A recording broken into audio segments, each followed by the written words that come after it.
Water colors everything. Our homes, our economy, our stories. It protects and shapes us. These are the waters we share. This picture is one of storms weathered, lessons learned, and restoring resilience to our estuaries and coasts. It reveals the shared waters of coastal Alabama, where each of us leave brushstrokes to make more beautiful the place and future we hold in common. Well, I grew up on Dog River for about most of my childhood, but the best thing that ever happened to me, I think, was moving to Dauphin Island as a teenager. Being down here, fishing, boat riding, doing all the different things, when the Dauphin Island regatta, when all the sailboats would come down. That was a big weekend always as you were a kid. And of course, the deep sea fishing rodeo. It was a great place to grow up. And spending most of my formative years here, it really gave me a great appreciation for the water, for the coast, and for all the marine resources and all the things that live in the water. It's just a little bit different than it was then. Every place is a work in progress. As our coast grows and shifts, it's up to us to guide what takes place. And I kind of miss that really small town atmosphere. But as the Commissioner of the Department of Conservation and as a member of the Governor's Cabinet, we want to see our state grow. We want to see the economy grow. And the coastal area is growing faster than anywhere else. Part of the reason people love living on the coast or coming to the coast is because we have all these natural areas. I mean, that's just a big part of our culture here. Without protecting all of that, we're going to lose that culture over time, and we've already seen that a lot with a lot of the working waterfront type areas where the shrimpers can tie up, and we've lost a lot of that to development. Being able to do things like the City Docks project in Biola Battery, so that shrimp boats still have a place to come. We still have that place people can come down and buy shrimp off the boats. We have preserved some of that area so that the culture of coastal Alabama can be preserved for now and for future generations.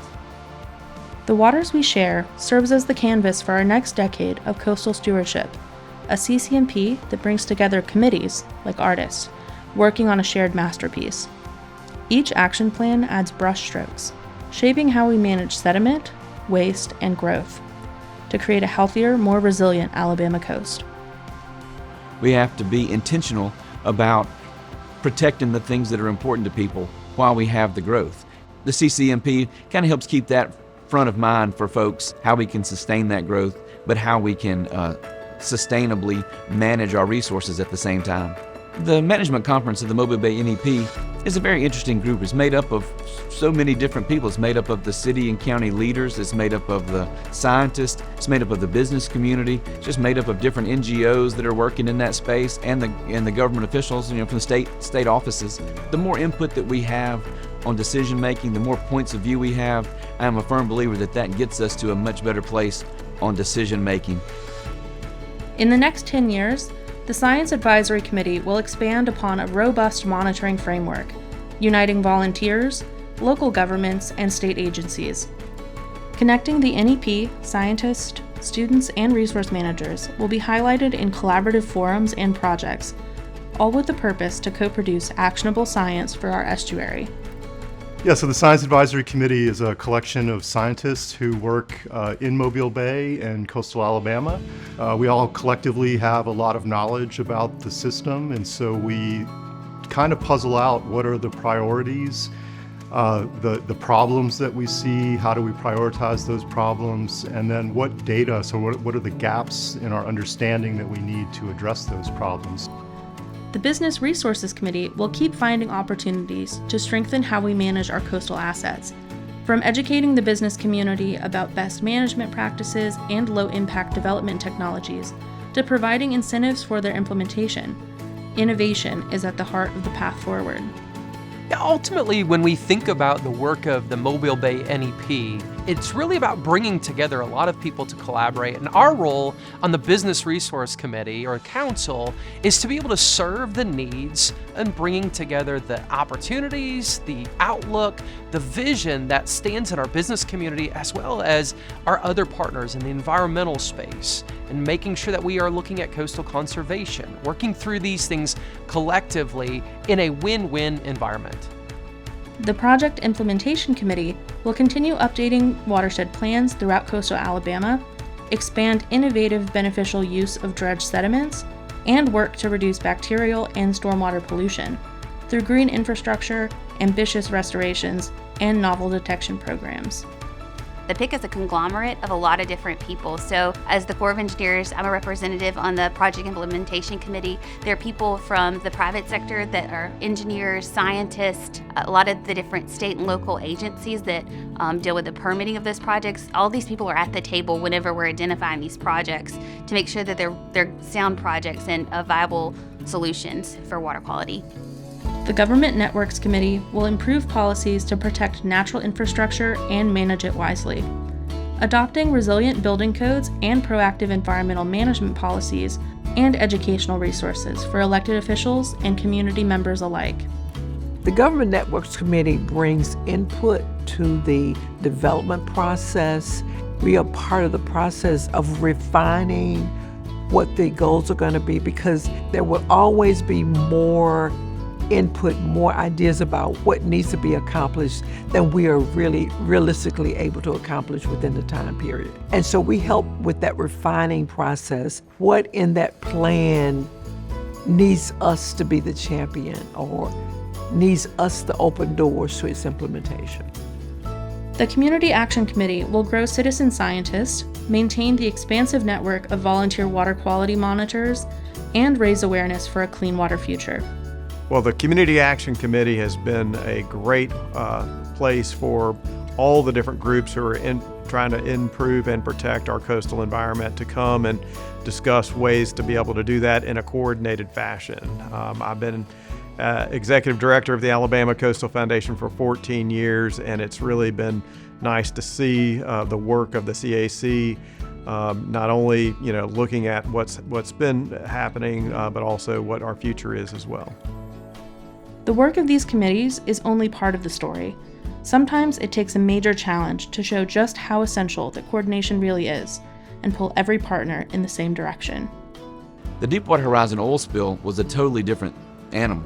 All those feelings that we all had about what was going to happen to our coast, what was going to happen to the fish and the oysters and the shrimp and the crabs and our way of life here on the coast.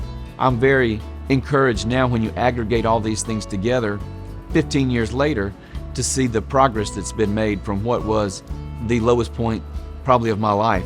It is heartwarming, honestly, just to see how everybody has pulled together to do really good things in coastal Alabama in the face of something that was a terrible tragedy. Everybody's worked really hard to make the best of that and to make real generational improvements in our coastal communities. Guided by our shared values, open access to the water, living shorelines, thriving fish and wildlife, heritage and culture held close, resilient communities, and waters kept clean, we paint a future together. We can't have economic prosperity in our state without also having environmental prosperity. And I believe that. We can do both things, but we have to be mindful of it at the time. The next decade holds promise, a coast that thrives through care, vision, and hands steady with purpose.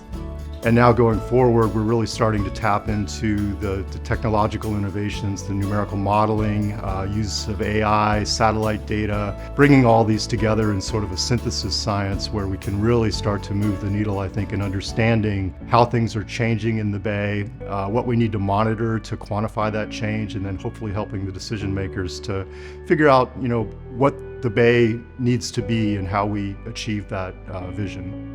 So over the next 10 years with the CCMP, the PIC's going to continue to implement those watershed management strategies.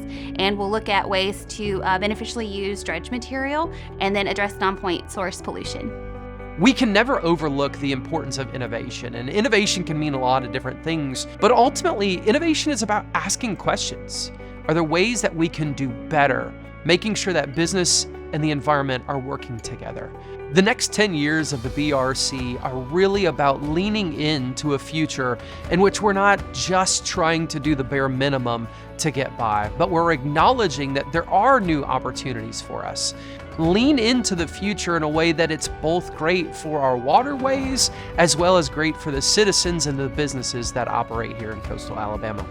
I think we're going to have to really kind of up our game, because we've been doing for a long time now, we've been doing a lot of information gathering that has elevated for me what the next steps are. And they really have to do with regulation. And I've been really impressed with what's happening in Baldwin County, where they've taken some of the things that we've learned and actually adopted it. And you see it in how they're planning their land use, which I think is the ultimate goal.